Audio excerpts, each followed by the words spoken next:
Hiya, I'm Jasper, and welcome to your video review for Moonfall.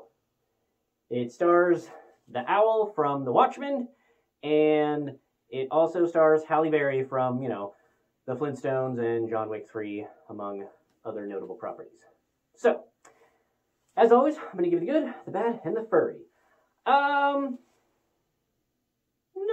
any technical furry in this is what I'm going to go with. So, moving on. This is a movie by Roland Emmerich.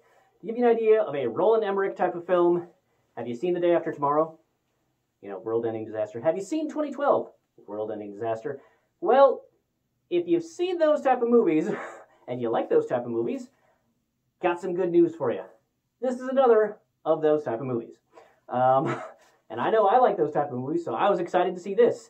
And what I will say is that I liked Day After Tomorrow and 2012, both much better than this one.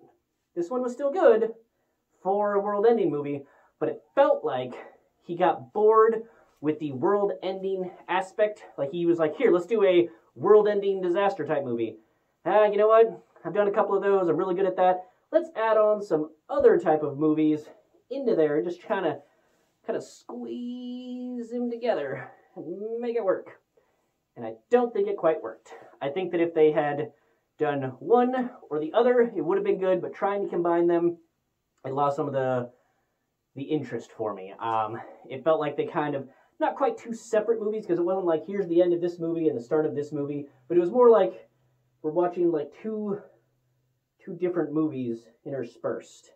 So, yeah. I will say that there was a surprising amount of large-scale, like, landscape things, disasters, CGI. Like, I think, for at least as far as I can tell, that all the CGI was really on point. Like, all the disaster things and all the large-scale, I'm going to call it other things that were happening and that you got to see visually, I thought that those were really well done and very believable. But that's where a lot of the believability ends for me. So, what I would say is that if you like your disaster movies, if you liked Armageddon, 2012, Day After Tomorrow, watch those, and you'll probably be good. But if you're just hankering for some more, then you can check this one out. But it's not going to be quite as good as those. So overall, I'd say I'd give it a thumbs up. So now that all that's out of the way, I'm going to get into the spoiler territory. So you've gotten my rating. Now we're getting into the spoilers. So spoiler alert. Okay. So with this movie, it was really dumb that they were like, hey, we got to EMP the thing in the moon, and like, fine, but so at the end, I realized that they had the souped up EMP, so it was souped up, so you could argue that that's why the explosion level was so big. But I don't know if any of you have seen any other movie ever that has a nuke or an EMP, but the explosions are kind of big. So the fact that the evil particle monster was surrounding and like circling the rover thing just above the moon, like, I don't know, halfway through the movie, and they were like, no, he has to be closer in order for it to work. No, he doesn't. You can blow it now, and it will definitely kill him, so you don't need the entire rest of the movie. And then also, you have Halle Berry's husband in the, like world-ending bunker thing with the military being like, no, I'm not going to turn that key because my wife is going to save us. Anybody else with the brain would be like, what the fuck are you talking about? She is definitely fucking dead by now, or she would have fixed this shit already. Like, the moon is touching the earth. She had her chance, blow that shit. On top of the fact that they definitely would have fired the nukes ages before the moon was impacting the planet. Come on! They're not going to wait that long, because I don't know if you noticed all the shit that was going on to destroy all the infrastructure, but we kind of don't like when that happens, so the U.S. is probably going to fire the fucking missiles long before that happens.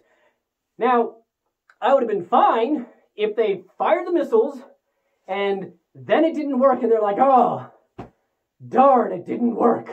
But luckily, we're going to send up, or we already have our astronauts up there to try getting the EMP real close, and then they go to the moon and they get the souped up EMP, and then that works. That would have made some fucking sense. But no, with my one gun, I'm going to hold back all of you people that are trying to save the world, because I think that my wife, who hasn't been heard or seen for ages, is somehow up there gonna magically fucking fix this. No.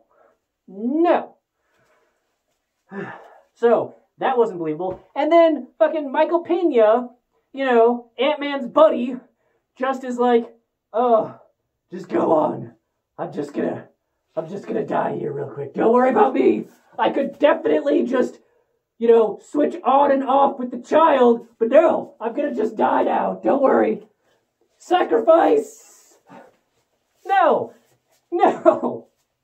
First of all, the fact that the child's air ran out before everyone else's is bullshit. And second of all, they were so close to the thing that it shouldn't have taken them that long. And even if it did, like, she's a child. She has the lung size of, like, an apple or something. I don't know. Very small. You could switch on and off with her.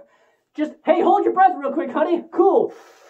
Right, not dying yet. Cool, there you go. And survive. But no, you have to make some type of sacrifice for nothing. Nothing. It's stupid and I don't like it.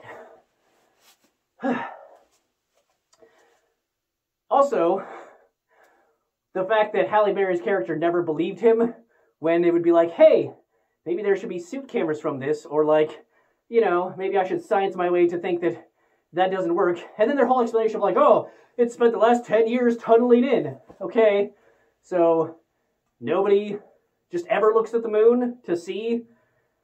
And it seemed like, and maybe I don't know enough about my moon topology, but it seemed like the place that it was entering, like that it was drilling into, was a place that would be visible by all of the amateur astronomers that are in the world.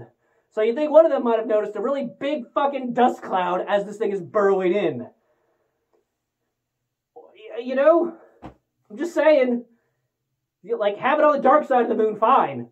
But, and then also, like, I don't know if they were just trying to save money by having the space shuttle, or if this was planned so long, and like they created this movie so long ago that they just already had space shuttle assets and they'd already CGI'd a bunch of that shit. But we don't use them anymore. We have other spaceships from SpaceX and probably Blue Origin that you could just magically, you'd be like, oh look, it's the new Falcon Super Duper Heavy that has room for the go-kart thing with the zoomy lander thing. Like, it has room for that in the back. You don't need to bring it back out, the shuttlecraft out of retirement. Like, no, that doesn't make any sense whatsoever. Like, I don't know if it's just because, I don't know if Roland Emmerich did Armageddon. It seems like he probably did, because that was a really good disaster movie. But, like, I don't know if he was just like, yeah, let's do the Armageddon thing. But now, with now's technology, it didn't make any sense.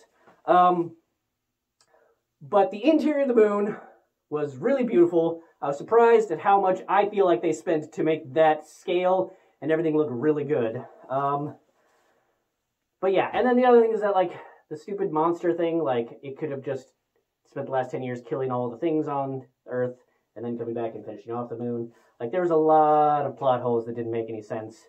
So, yeah, they were trying to combine, like, you know, like the movie Life, but with a disaster movie, and it just didn't work for me. It just didn't work for me. So, the spectacle of it was fine, but I just overall didn't, I would not watch this movie again. Anytime I want to watch a disaster movie, I'm going to put on one of those other ones that I've listed and not this one.